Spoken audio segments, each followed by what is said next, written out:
एक और यार क्रिकेट के बहुत सवाल आए हुए हैं। सीजन है, आई अंडरस्टैंड लेडीज लोग जो हैं वो नहीं पसंद करती क्रिकेट, तो मैं चाह रहा हूँ कि मैं मिक्स रखूं, but this one is also important. Pakistani cricket team, a never ending game of nepotism. I hope you are doing well Junaid भाई। Just wanted to share my 2 cents on the latest episode of Pakistan Cricket Nepotism Chronicles. After yet another disaster on the field, logic would suggest we'd at least reconsider the squad selection. But no, our brilliant minds have come up with a groundbreaking solution: musical chairs with coaches. Enter Saklan Mushtaq as our new head coach, because clearly the problem was never the players, just the guy in the dugout, right? Let's talk about that India match. No specialist spinner really feels like a strategic blunder and more like a deliberate move. Why? Because now all of a sudden we have an urgent need of a spinner.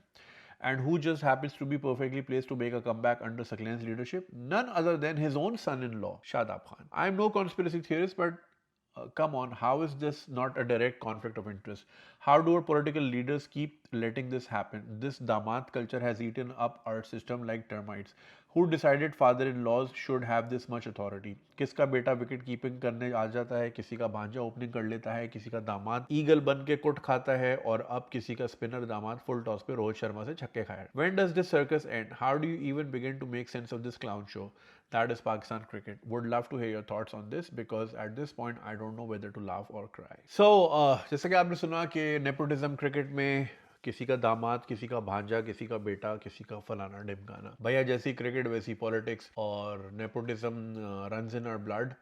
आज ही मैं एक तस्वीर देख रहा था, यूसुफ रजा गिलानी साहब, जिनके 4 बेटे, आई थिंक सारे एमएनए एमपीए सेनेटर भी हैं, और उनके पोते का पता नहीं यूके में ग्रेजुएशन थी, तो फिर उन्होंने एक स्कीम डाली कि जी एक ऑफिशियल टूर है, और उस टूर में उन्होंने अपनी फैमिली वाले डाल दिए, और फिर सारे स्टेट टूर पे आए, बच्चे की ग्रेजुएशन भी अटेंड की, और अब आई थिंक वो दोबारा नाना बने हैं, तो वो अगले 40 साल बाद हमारा मिनिस्टर इस दुनिया में आ गया है। तो भाई हमारी, हम तो ऐसी चलते ही लेगेसी पे हैं, फलाना ढिमकाना। भाई हमारे यहाँ क्राइटेरिया क्या है? क्राइटेरिया ये है कि मुश्ताक अहमद बढ़ चढ़ के इंटरव्यू में बताते कि रिजवान ने पीएसएल में 5 गोरों को कुरान दिया, ठीक है, या फिर इमामुल हक आके बताते कि जी वो ड्रेसिंग रूम में जमात कराते हैं रिजवान साहब, और जो है कोई भी नॉन मुस्लिम वहाँ अलाउड नहीं होता। तो भाई ये क्यों आते हैं पॉडकास्ट पे, क्यों इंटरव्यू देते हैं? वो याद होगा, वो बॉब्जी द किंग कह के चला गया था हसन, हसन जनरेटर।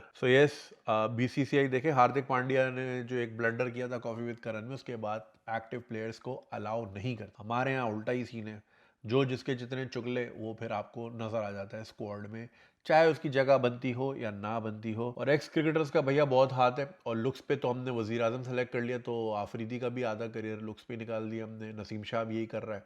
तो भाई जहाँ मेरिट नहीं होता ना, वहाँ फिर हर कुछ होता है, वहाँ फिर हर वो दूसरी चीज़ होती है जो मेरिट नहीं होती। तो भैया हमारे जो है, हमारे यहाँ तो नेपोटिज्म ही चलता है भाई। सियासत हो, कुछ भी हो, कुछ भी उठा लें आप, चाहे वो हो ना हो, बस चूंकि बाप वो था।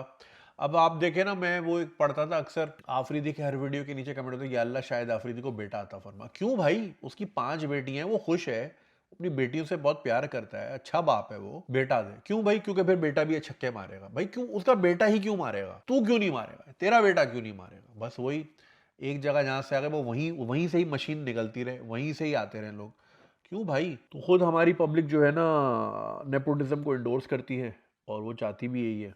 गुलाम इब्ने गुलाम चलते आ रहे हैं, तो फिर वो चीज़ आपको नज़र भी आती है क्रिकेट में भी। बाकी Yunus Khan did a good job with coaching, but उसको फिर निकाल दिया। अब वो अफगानिस्तान की कोचिंग कर रहे हैं, तो वो देख लें, थ्राइव कर रहे हैं, इंग्लैंड को हरा रहे हैं, टफ टाइम दे रहे हैं लोगों को। बट वही ना, हमारे यहाँ बस पॉलिटिक्स, चुकने में कौन अच्छा है उसी को बना देते हैं। तो ये म्यूजिकल चेयर, आपने सही कहा, म्यूजिकल चेयर लगी हुई है, कोई स्टडी नहीं है, और मीडियोक्रिटी है टू द कोर, और कुछ भी नहीं। बस अगर आपको ये वीडियो पसंद आई और आप इसका पूरा वर्जन देखना चाहते हैं तो लिंक कमेंट सेक्शन में दिया गया है। हमारे यूट्यूब चैनल पे पूरा वर्जन मौजूद है, और चैनल को सब्सक्राइब करना नहीं भूलिएगा। शुक्रिया।